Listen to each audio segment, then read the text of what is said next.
So Ref, thank you very much for making the time to join us on this. The NPP must be thinking the NDC has beaten you to it, right? Because the constitutional injunction is that you do free education for the secondary and then tertiary progressively free. So they are saying, yes, you have sort of completed.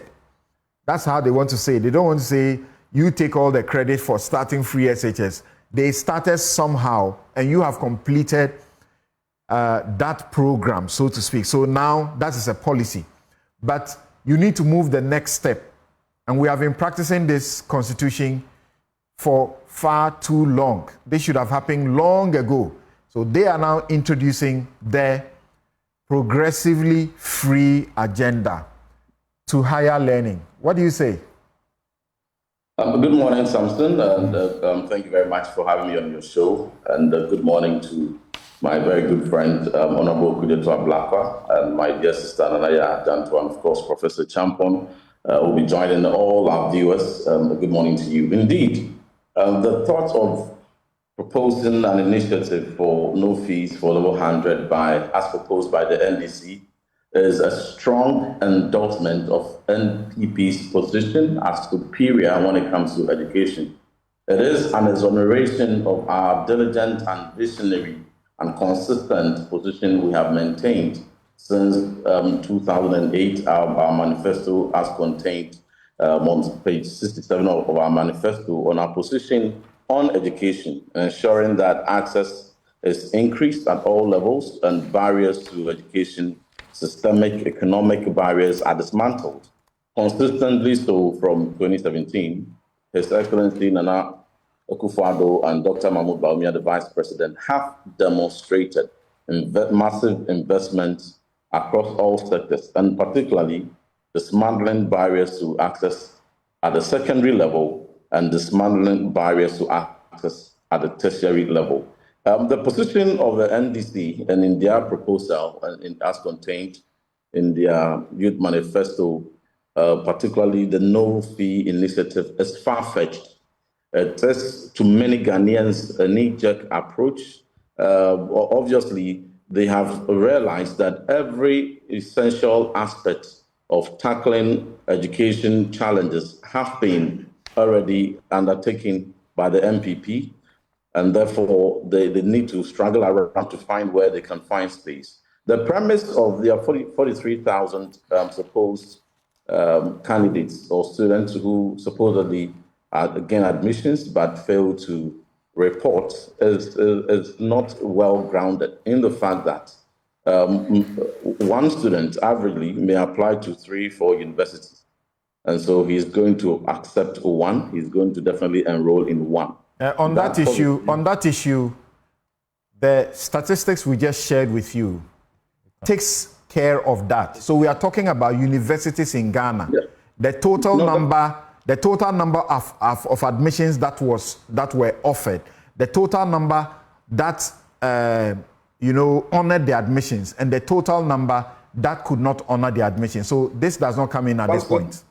Samson, the scope of that research, as you indicated, pertains to public universities. Is that correct? That's correct.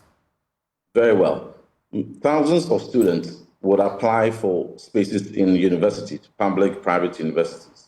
And then same students, a good number of them, will at the same time apply to colleges of education and apply to nursing and midwifery training colleges and other tertiary institutions, technical universities, and other categories of tertiary institutions that are not accounted for in this research. So that's a fundamental flaw upon which their initiative is premised. Again, their position on against free SHS right from particularly from 2012, 2016, have been consistent up until recent weeks, where we had a pronouncement by their flag bearer, a massive endorsement of the free SHS, and their decision to support free SHS.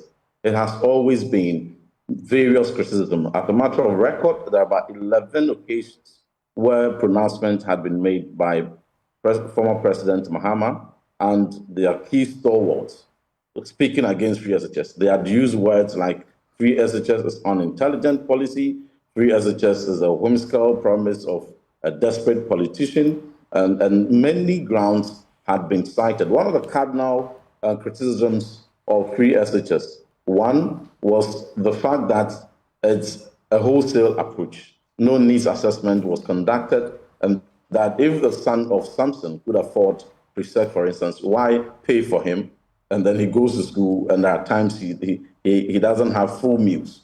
That was one of their cardinal criticisms. Now, you juxtapose that to their proposed policy position on the proposed level 100 support, and you ask them, are you targeting? So no, it covers all. Even that all is questionable. So there is no element of needs assessment whatsoever to ascertain those who can afford. And to, in that principle or that policy position they use to criticize free SHS, to be able to identify the real people who may be in need. When you interrogate the 43,000 further, if it's ascertained that there's 10,000 who drop out, truncate the education because of cost, you have failed to identify those. And your policy is not going to target them, but it's going to be a blanket one, which flaws your position. Again, public universities is just a component of the many institutions at the tertiary where thousands of students enroll. That their policy is only targeting public universities. When they were even asked about technical universities after their press conference, they were unsure. There were many divergent views that were expressed by the NDC on many media channels. And so technical universities definitely were excluded from this policy. Colleges of education were excluded. Nursing and midwifery training colleges and colleges of agric and other tertiary institutions have been excluded in this particular policy. And so it is not a policy that is well thought through. It is not a comprehensive one that is to bring any solution. The other question streamline something for me in your argument. It's a good policy, but not properly thought through. Is that what you're saying? It is not. It's far-fetched. It is a far-fetched policy. Okay, so help me here. It's a policy that does not. It's a policy that does not. And you would realize I'm giving you some guidance. You need to take a cue. The same way the NDC went about opposing free SHS, and now you hunt them every minute. You suggest that they cannot even take over and manage it because they were against it. You also may have to be careful what you say. Is it a good policy, but it needs to be varied in a certain way? Is it a policy you think, a policy proposition you think should not be thought about at all, or what? What are you saying? My position to your question is that if there is any candidate who wants to be elected to become president, who wants to make a bold declaration to say, just as President Akufo-Addo and Dr. Mahmoud Bawumia made a bold declaration, a commitment they subsequently discharged to make SHS free for all, and for that reason and for that legacy attached to their name, they would also want to make tertiary free. And by so doing, from level 100 all the way to level 400 or 500, 600 in some cases, will be free with all categories of tertiary students included. I would call that policy a good one. Now, just coming are you giving us a hint into what is going to be launched tomorrow, that you will rather take it further by proposing free tertiary education? That is not the argument I'm making. The argument I'm making is that the intent of lessening the burden of a Ghanaian student and removing barriers to access to tertiary education have been sustainably put in place and is under implementation. For tertiary education, the Constitution says progressively free. When should that start? I would very much appreciate if you would give me time to make my points, and then maybe when you have specific interrogations to some aspects, we do so. Please go I haven't on. even spoken for 5 minutes, and I'm having all these interrogations. All right. So the point that I'm making is that, one, level 100 support, as proposed by the NDC, only seeks to target public universities, the exclusion of technical universities, colleges of education, nurse and midwifery training colleges. That is one policy incoherence. The second thing is that people ask them, granted that you are able to pay for the level 100 admission fees and the student gets enrolled, how do they sustain their stay throughout the period? Because something staying in is as critical as getting in. There's no point going in for admission. A student from my village getting admission fees paid, going to universities to spend a year, after which there's no means of furthering the education and returning to their village. You haven't helped that person. You have only helped the person for level 100 he has entered, but the fundamental challenges that he had, for which he could not afford entry into the university, has not changed. His circumstances may not have changed. And so even if you put in 100,000 students in by paying the admission fees, there is no guarantee that they would survive beyond level 100 after the expiry of that support you have given. And then secondly, the response they give as to how to sustain the level 200, 300, 400, and 500, 600 in some instances is that they would fall on student loan trust fund. Now, Samson, student loan trust fund had been restricted in its attractiveness because of the guarantor requirement for a long period. Now, we came to power, we conducted research on all our tertiary campuses, and 6 in 10 students, tertiary students, private students, and public university students, all indicated their willingness to seek support from student loan trust fund to support their education if the guarantor requirements were removed. And upon that, we took steps. Cabinet approved this policy position by His Excellency the President and the Vice President. Subsequently, Ministry of Education ferried the same to Parliament, and that amendment was carried out in the Student Loan Trust Fund Act. So for the past 2.5 years, we have had an expanded policy that now has removed the bottlenecks. People who did not have relatives who could put their pensions on the line now have their Ghana card just to present to the Student Loan Trust Fund to access tertiary education. Since that introduction, we have seen access increase. We have seen the plight of the Ghanaian tertiary student reduced. That is not only open to public university students, both public and private, and all tertiary students for that matter. So having taken that bold step to remove that barrier and to ensure that it sets conditions that will support hundreds of thousands of students without any barrier, right from level 100 all the way to their prescribed period of completion, is a massive barrier that is removed. And so the position of someone that is only looking at tackling just level 100, opposed to one that has removed barriers for all levels, including private, which of these two Reverend Ntim Fordjour, do you find that the argument you just make, the last point, may actually properly assist the point they are making? You have removed this barrier, and yet people still have a difficulty at the entrance level, where they are offered admission conditioned on a certain fee payment, which when they default, they don't get into the university. So they say, let's clear that hurdle for them to enter.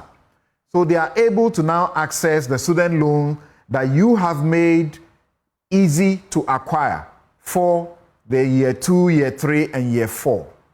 So don't you see some difficulty in the argument there? There are those who are asking you the question as the NPP, that good policy, free SHS, blanket for everyone.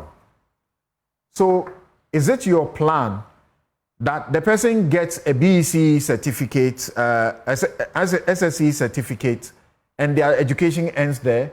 That is a poor person you want to help.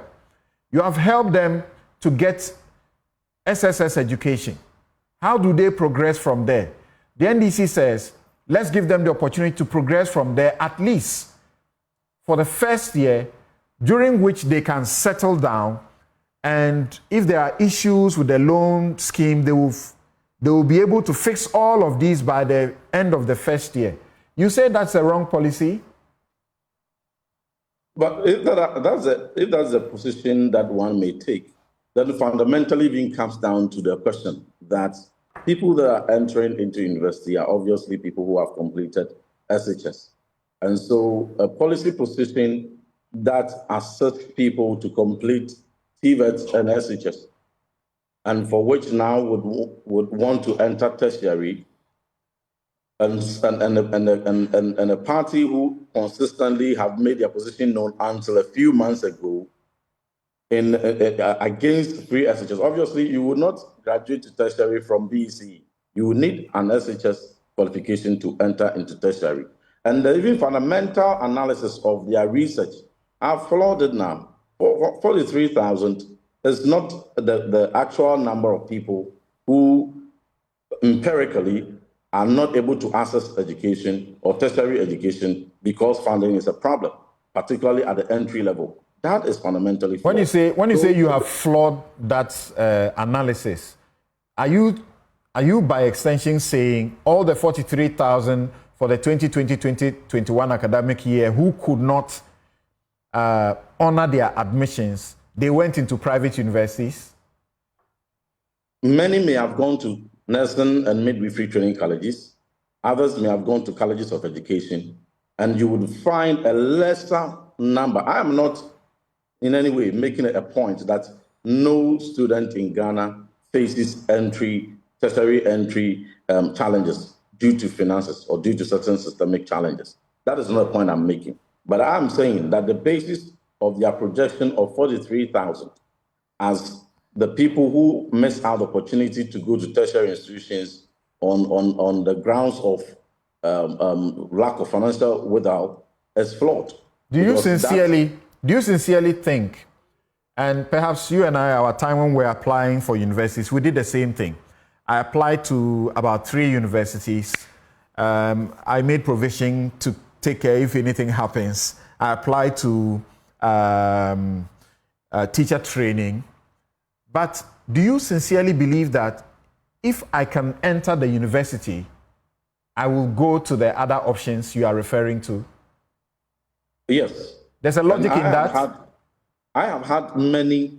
It's not a matter of logic, but it's a matter of practice and what people encounter, a matter of choice.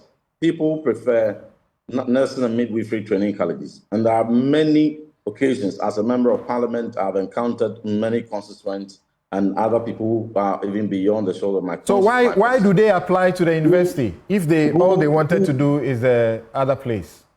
Who have had at the application level many options, but in the selection opt for either College of Education or nursing and midwifery training colleges. Okay. Now, colleges of education offer a Bachelor of Education. So, for instance, if one applied to pursue College of Education for a B.Ed in basic education, and at the same time applied to University of Education, Winneba or UCC for a B.Ed in social studies, and admissions come and they feel that by proximity, pursue College of Education or Akati College of Education, for that matter, is what will suit their choice on the pursuit of the same program, they would make that choice. Okay. So these are some of the instances. Thank you. Hold on there for me. Let me come to Nanaya Ajantwa. Dr. Thierry Champong, hold on for me. I'll come to you, Dr. Thierry Champong. You haven't even allowed me to make my point. You have spoken more than Okudzeto spoke. If you are going to use time, I'll calculate it for you. And let me be frank with you, that thing doesn't help. Where we are having a discussion, I'm asking questions, and you guys try to poison the mind of people that you are being unnecessarily heckled, you are not being given sufficient time. It is not fair at all. So far, you have spoken far more than Okudzeto did. All right, just hold it there for me. Nanaya,